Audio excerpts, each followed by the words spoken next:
ยอดลูกหนังวิเคราะห์บานเตทีเด็ด3คู่ประจำวันศุกร์ที่8เดือน5ปี2026เอามาเริ่มเป็นคู่หนึ่งในศึกบุนเดสลิก้าเยอรมันเตะในเวลา 1:30 ของคืนนี้การพบกันระหว่างโบรุสเซียดอร์ทมุนด์ห้องจากฝูงมี67คะแนนจะเปิดบ้านต้อนรับการมาเยือนของไอทัชแฟรงก์เฟิร์ตอันดับ8มี43คะแนนดอร์ทมุนด์เจ้าบ้านเพราะเขามีฟอร์มการเล่นในช่วงหลังที่บ่ค่อยนิ่งมีชนะแพ้สลับกัน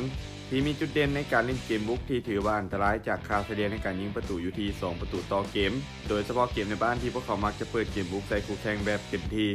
ส่วนแฟรงก์เฟิร์ตทีมเยือนมีฟอร์มการเล่นที่ใกล้เคียงกันในช่วงหลังจุดเด่นของทีมคือการเล่นเกมสวนกลับไวและลูกกลางอากาศส่วนฟอร์มเกมเยือนของทีมยังถือว่าเป็นปัญหาในเรื่องการเสียประตูเบิ่งจากฟอร์มการเล่นในช่วงหลังของทั้ง2ทีมค่อนข้างสูสีแต่ดอร์ทมุนด์พวกเขาได้เปรียบในเรื่องการเล่นในบ้านและมีเกมบุกที่โดดเด่นกว่าการคาดการณ์สกอร์ที่น่าจะเกิดขึ้นโบรุสเซียดอร์ทมุนด์จะเปิดบ้านเยือนเอาชนะแฟรงก์เฟิร์ตไปด้วยสกอร์2-1มาตอนคู่ที่2ในศึกลีกเอิงของฝรั่งเศสเตะในเวลา 1:45 ของคืนนี้การพบกันระหว่างอาร์ซีลองฮองจากฝูงมี64คะแนนจะเปิดบ้านต้อนรับการมาเยือนของน้องอันดับ17มี23คะแนน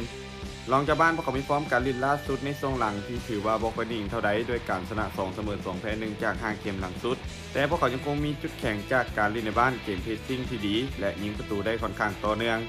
ส่วนน้องทีมเยือนพวกเขามีฟอร์มการเล่นช่วงหลังที่จะออกไปทางค่อนข้างแย่เกมบุกของทีมยิงประตูบ่ค่อยสม่ำเสมอโดยเฉพาะเกมเยือนที่เสียประตูค่อนข้างง่ายโดยเฉพาะเวลาที่เจอกับทีมที่เล่นเกมบุกนักเกมนี้ภาพรวมรองเจ้าบ้านพวกเขายังคงดูดีกว่ายังชัดเจนและมีโอกาสค่อนข้างสูงจะเก็บชัยชนะไปได้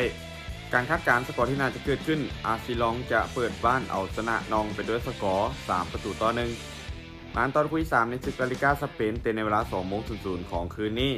การพบกันระหว่างเลบันเต้อันดับ19มี33คะแนนจะเปิดบ้านต้อนรับการมาเยือนของโอซาซูน่าอันดับ10มี42คะแนนเลบันเต้เจ้าบ้านประกอบมีฟอร์มการเล่นช่วงหลังที่ถือว่าใช้ได้ด้วยการชนะ2เสมอ1แพ้2จาก5เกมหลังสุดแต่เกมรับของทีมยังถือว่ามีปัญหาเสียประตูค่อนข้างง่ายการเล่นในบ้านของพวกเขายังคงพอมีแรงฮึดแต่อาจจะบ่ถึงกับไว้ใจได้โอซาซูน่าทีมเยือนพวกเขามีฟอร์มการเล่นช่วงหลังที่ถือว่าดรอปก่อนเจ้าบ้านเล็กน้อยทีมยังคงมีปัญหาในเรื่องการเล่นเกมบุกที่ยิงประตูบ่ค่อยสม่ำเสมอแต่จุดเด่นของทีมคือเกมรับที่แน่นและมีระเบียบวินัยเกมนี้ภาพรวมรูปเกมน่าจะออกมาแบบอึดอัดยิงประตูกันบ่หลายและมีโอกาสเสมอค่อนข้างสูง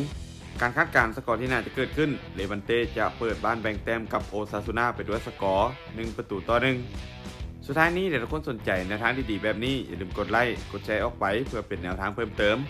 และไปสนใจอยากลงทุนสามารถกดลิงก์ผ่านหน้าช่องได้เลยเด้อ